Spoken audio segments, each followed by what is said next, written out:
જય માતાજી સાથે જણાવું છું કે તારીખ 30/7/2024ના રોજ લાખણી પંથકમાં ધોધમાર વરસાદ વરસી રહ્યો છે, ત્યારે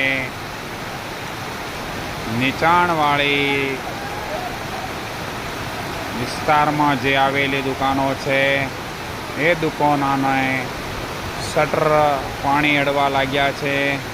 ત્યારે તમામ વેપારી મિત્રોને ખાસ વિનંતી કે તમારી દુકાનની અંદર નીચેના ખાનામાં માલ ભરેલો હોય તો ઉપરના ખાના ચડાવવા વિનંતી, કારણ કે વરસાદ ફૂલ વરસી રહ્યો છે અને પાણીનો પ્રવાહ વધી રહ્યો છે.